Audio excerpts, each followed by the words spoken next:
अरे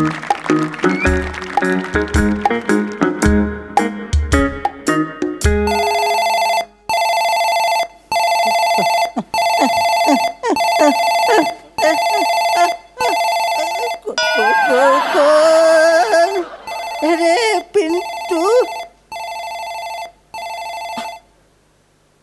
हॅलो, हा बोल. अरे पिंटू, तुला किती वेळा तेच गाणं ऐकवायचं रे? हा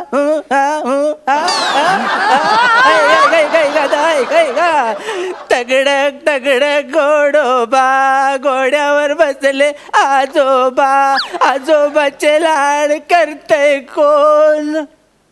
पुष्कर श्रोत्री. आणि ही आयटम कोण? देवता.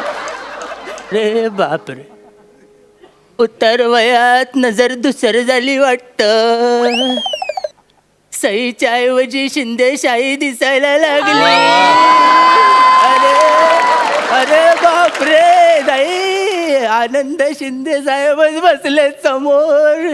ठीक आहे, धन्य पावलो बाबा, धन्य पावलो.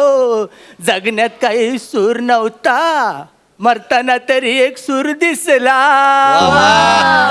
आता मी मरायला मोकळा. चला, मरण्या अगोदर मृत्यू पत्रक केलं की मी मरायला मोकळा.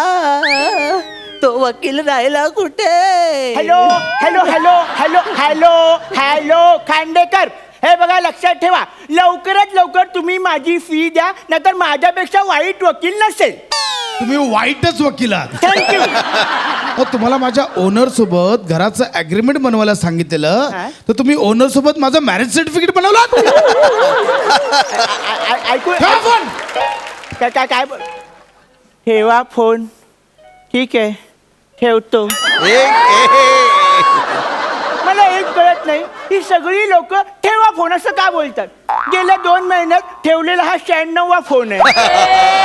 जाऊ दे. आजोबांचं मृत्यूपत्र करायचंय, वॉर्ड शोधतो. अरे, आजोबांचा वॉर्ड सापडला, वॉर्डात जाऊया. चला, नमस्कार आजोबा. आजोबांना भेटायला आले होतो, चादरीखाली टार्झन सापडला. नमस्कार आजोबा, मी कायदा. अरे मग धाब्यावर बसायचं सोडून माझ्या मांडीवर कशाला बसलाय? वाचलं की? नाही नाही, तसं नाही आजोबा, माझं नाव कायदा, म्हणजे काशीराम यदुनाथ दामले. म्हणजे मी फोन केलेला वकील तूच आहे? नाही नाही, तसं नाही. मग? तुम्ही बोल करून फोलवलेला वकील मी आहे. काय बोलला? काय बोलला? नाही, तुमचंच बरोबर आहे. तेच म्हटलं मी, तेच म्हटलं. फोलवलेला कसा असेल? बरं बस, आता काय माहितीये, जास्त फालतूगिरी करू नको. आपण दोघे मृत्यूपत्र करायला घेऊ. ओके आजोबा, मी एकदम तयार आहे. हा, काढलंच का सगळं? हो, काढलं. हा, डायरेक्ट आपण ना काय करू, माझ्या एकदम ना अंत्ययात्रेबद्दलच बोलू. म्हणजे ओके, माझ्या अंत्ययात्रेला लागणारं सामान, आपण त्याच्याबद्दल बोलू. सामान. ओ माय गॉड, सामान. काय झालं? स्किट मध्ये आज आपल्याला शाकाहारी बोलायचंय म्हणून, नाही तर सामान या शब्दावर आम्ही एक पान खेळलो असतो. ठीक आहे, असो. माझी राख आहे ना, मला जायल्यानंतर जी राख होईल ना, ती माझ्या एक्स लव्हरकडे पाठवून दे. पण मला आजोबा एक कळत नाही, तुमची राख तुमच्या एक्स लेवरला का द्यायची? भांडे घासण्यासाठी. तिला मी बोललो होतो, जिवंतपणी मी तुझ्या उपयोगी नाही पडलो, तरी मी मेल्यानंतर तुझ्या उपयोगी पडेन. पण तुला सांगायचं विसरलो. काय ते? माझी जी एक्स लवर होती तिचं नाव चंदी. ओके. माझी लग्नाची बायको तिचं नाव नंदी. ओके. आता नंदीला 2 मुलं. ओके. थोरला शीतल, धाकटा सुधाकर. ओके. आणि इकडे थोरला सुधाकर आणि धाकटी शीतल. नाही नाही आजोबा, तुम्ही आत्ताच बोललात, थोरला शीतल आणि धाकटा सुधाकर. तेच ते, चंदीचे पण ते सुधाकर आणि शीतल. अच्छा अच्छा, म्हणजे नंदीचे शीतल आणि सुधाकर आणि चंदीचे सुधाकर आणि शीतल. पण आजोबा तुम्ही या 4 मुलांची नावं सेम सेम का ठेवलात? प्रॉब्लेम टाळण्यासाठी. म्हणजे हो? नंदीकडे गेल्यावर सुद्धा मी सुधाकर आणि शीतल बद्दल बोलायचो आणि चंदीकडे गेलो की सुद्धा सुधाकर आणि शीतल बद्दल बोलायचो. तिला वाटायचं माझ्याच पोरांबद्दल बोलताय. मला कुठं काय माहिती होतं माझा नेम कुठं लागलाय तो. त्यामुळे भांडणं व्हायचे नाही. नंदीला चंदीवर संशय यायचा नाही, चंदीला नंदीवर संशय यायचा नाही. आजोबा तुमच्या ह्या चंदी नंदी सुधाकर शीतल ह्याच्यामध्ये इथे किती खाडाखोड होते? काढाकोड तर जास्त झाली असती, मंदीला मुलं झाली असती तर. तिला जर मुलं झाली असती तर माझ्या आयुष्यात केवढी मोठी मंदी आली असती माहिती आहे काय?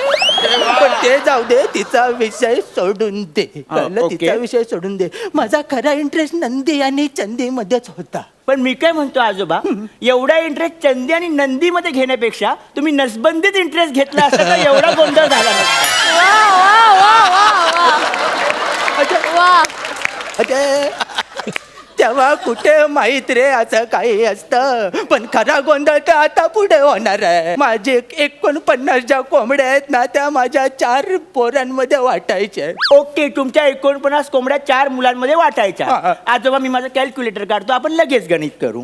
ओके, माझा कॅल्क्युलेटर. कॅल्क्युलेटर काढ ओके. बाबा, संपत.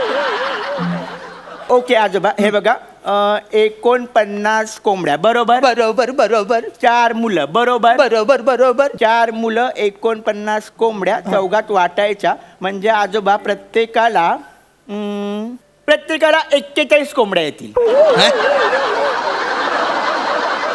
माझ्याकडे 49 कोंबड्या असताना प्रत्येकाला 41 कोंबड्या कशा येतील? हा? मी माझ्या तल्लक बुद्धीने कॅल्क्युलेशन केलं आहे, सगळ्यांनाच दाखवतो. हे बघा 49 कोंबड्या, 4 चोक 4, 4तून 4 गेले 0 आणि 4 एके 4, 9तून 4 गेले, इथे उरले 5. म्हणजे 4 मुलांना 41 कोंबड्या आणि उरलेल्या 5 कोंबड्या तुमच्या कार्यात आपण कापून वाटू. चला.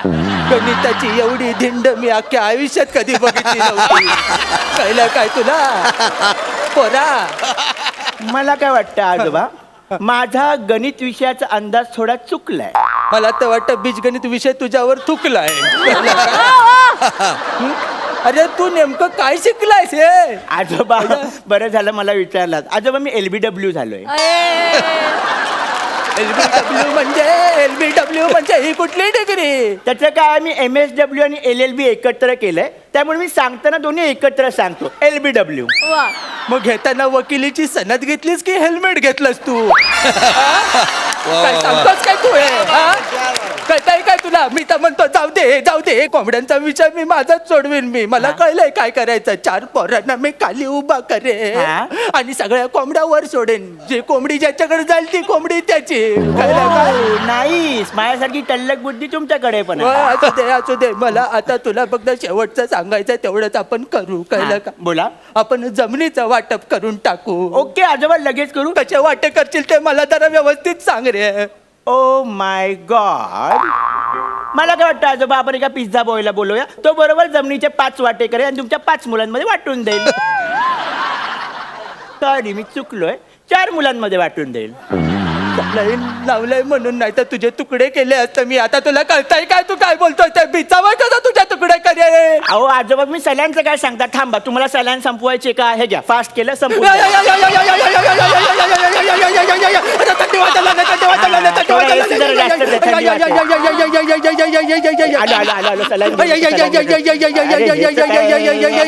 थंडी वाजायला सलाईन घ्या आजोबा, हातात घ्या. आजोबा तुम्ही घाबरू नका. हे मृत्यूपत्र तुमच्या 4 मुलांमध्ये मी समान वाटेन. हे बघा काय करायचं, असे याचे 4 वाटे करायचे आणि ते 4 मुलांमध्ये 4 वाटे मी देऊन टाकेन. झालं मृत्यूपत्राचं वाटप. अरे हे काय वाटलं की मृत्यूपत्राचं वाटप झालं आजोबा.